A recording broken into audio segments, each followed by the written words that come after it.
Night Feeder. Episode 9 of Primal Season 1 was one of the creepiest, tense, and thrilling episodes I've seen so far in the show. Man, they just do everything right with this. Starting from the intro when we see the saber-toothed tiger, Smilodon. It's a full moon, it has this green tinge, indicative of Halloween or very scary horror. Now, the unsuspecting person might think that the Smilodon is the offender, is the assailant that we saw in the trailers, but it is not. In beautiful fashion, they try to have the audience thinking one way, that the predator prowling is going to be the one responsible for wreaking havoc and mayhem on the night. But no, it's something else unforeseen in the dark. Notice again, we focus on the establishing shot with the full moon with the green tinge. The full moon. Spear and Fang, of course, are making their trek towards their next resting place. I don't really know where they're going. That's a question that needs to be asked. But as they set up camp for the night, Spear and Fang notice that there's something wrong with the air. Just a hint of danger lurking in the shadows. Or maybe they heard the creature being killed. Of course, they're always on high alert, especially at nighttime, because creatures prowl the night and they've had their fair share of enemies and mobs. Now here's where things get interesting. As they go through the forest, they see a pool of blood, and before they even see what it is, Fang can smell it. Remember, she's a T-Rex type creature, so their olfactory is just like amped up 10 times more than ours, even more. Something about this kill, the smell of it, makes her afraid, and constantly throughout this episode she's trying to tell Spear to stay away. It's almost as though she's superstitious and she's either been told about what it smells like, maybe when she was a baby she encountered this, or her mother encountered it and she was able to get away, or when she was really small with a whole bunch of her siblings, they heard or saw how quickly this thing was tearing apart other creatures and they were like, nope, and because it was traumatic to her, she no longer wants anything to do with it. She's acting in the same way that she acted after having that bad experience with the serpents. Anytime she has a really bad experience or a phobia of something, she always seems to want to stay as far away from that thing as possible, and that's what she was trying to tell Spear. But of course Spear is curious and he wants to understand the danger that he might be facing. And then we see the mangled mess of the poor saber-tooth lying in pieces all over the ground. Its whole bottom jaw is just lying somewhere else. I mean, it looks freaking disgusting. Fang goes over to what I'm assuming is the heart of the creature, and I don't know why when she smells this particular thing, she's just like, nope. Something about the smell is giving her some severe PTSD. What happened to Fang as a child? What did this creature do to her? Why is she this afraid of it? It must mean because she knows what it already is. Or it smells like something that she's encountered before. This entire episode, I feel so tense. And then we see the clip from the trailer with these poor ceratopsians minding their own business just to have this thing stalk them and literally slash them to pieces. The crazy thing about this episode is that the danger is unforeseen, or at least to us the audiences, because this thing moves so fast, it's imperceptible to the eye. You can sense its presence, but you can't see where it's coming from because of how fast it moves. And as these poor three horns try to gather together to make their defensive stance, nothing they do matters. This is the end of the road for them. The creature comes in and literally turns them into soup in a matter of seconds. Spear wants so badly to help, but Fang is telling him, no bro, just listen to me, please. I let you lead a lot of the time because you're more experienced with a lot of things, but take it from me, this is one of those situations where you need to listen to me. He can hear a whole bunch of those poor dinosaurs being killed mercilessly, and he knows that whatever's out there is killing them for sport, not because it's hungry. Spear and Fang are on edge for the rest of the episode, not just because of Fang's fear, but because Spear and Fang heard what happened last night.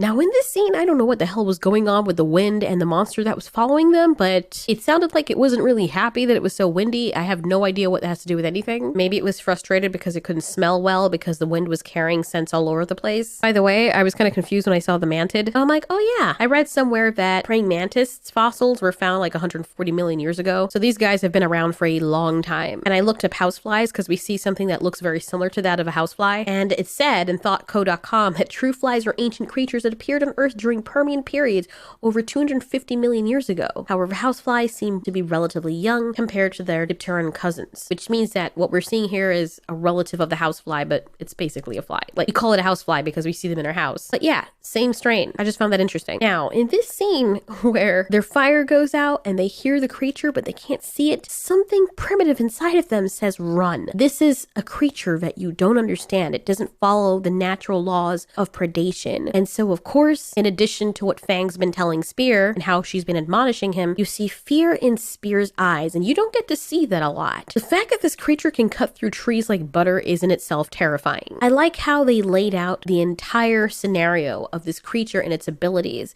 so it can hype up the fear level that we feel for the characters that we love. They show us the creature, they show us what it can do, just like any classical horror movie. And then they're like, yeah, what if we take this thing and aim it at your beloved T-Rex over there and its owner or its friend? So as a viewer, you're left wondering, how the hell are they going to deal with this? There's only 2 times I've known of that Spear has run for his life, and it's in the Plague of Madness episode from that freaking zombie sauropod, and from this thing. Oh yeah, and the witches. Anytime it's something supernatural that he can't fight with just his brute strength, he's like, I'm out, which is honestly the smartest thing he could do. But it's just so disconcerting to see Fear, a big, strong guy that can pull down a mammoth, that can take on raptors and wild dogs, run for his life in bone-trembling fear. The way they also animated the chase scene was just so amazing because I felt every moment of it. I could feel the wind of the monster on my back, and you have no idea what it looks like. And man, this is a test of Fang and how much she loves Spear, because despite how terrified she is of this thing, she knows that he's in trouble and she goes after him to save him. Like a true hero, brave and into the fog. After Spear is waving his spear wildly with his eyes basically closed, you can tell that he is in sheer terror of this thing, and he feels his spear accidentally hit the ground, and a spark ignites. He puts it together very quickly that since he's had experience with using his spear to create fire, that this thing is afraid of the spark, and so he does it again. As he creates fire, it is confirmed that the creature is terrified of this other thing, this entity that brings light. The title is called Night Feeder of this episode because clearly the creature is its best at night. The nighttime gives it its power. At the end of the episode, Spear and Fang work together to distract the creature and trap it with a wall of fire. And I'm sorry, but this looks badass. This is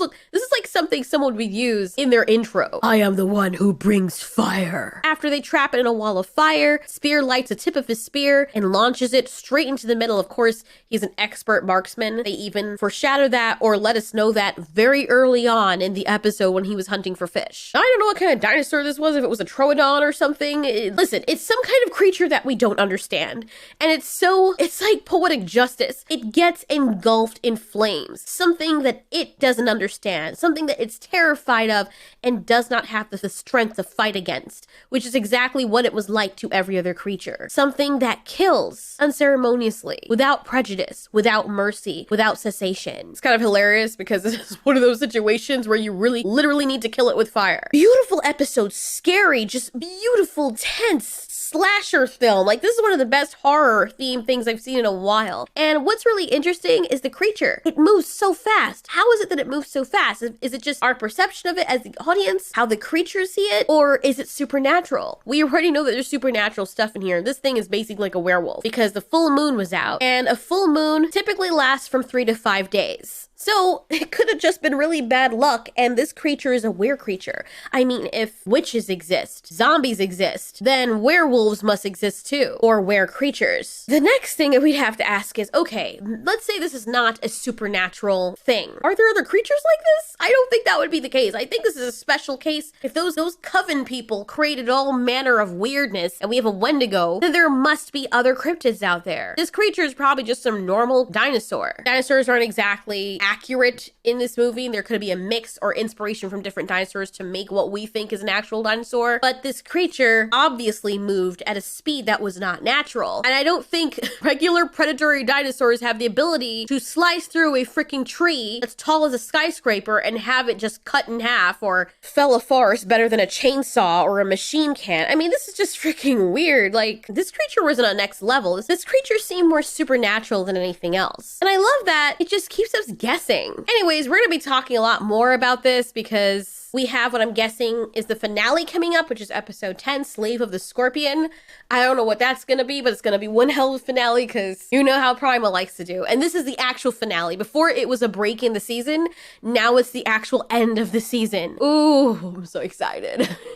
Anyways, we're gonna be doing some more videos surrounding Primal, talking about the creatures, talking about the dinosaurs, talking about Fang's point of view. People are asking me to do more POVs on Fang. Those will go up on the other channel, but whenever I am ready to put them up, they'll come out on Patreon first. Anyways, what did you guys think about this episode? It was amazing for me. It was wonderful in terms of how they executed it, the tension that was used, the sound effects. It makes you feel like you're actually there. And when Spear is being chased, it really feels like you're the one being chased. You can feel it for him, and you're scared for the characters. And mind you, these characters don't speak English. They barely speak at all, but they say so much just through the emotives and body language. Anyways, thanks so much for watching. This has been Ultiori. You ask, we answer.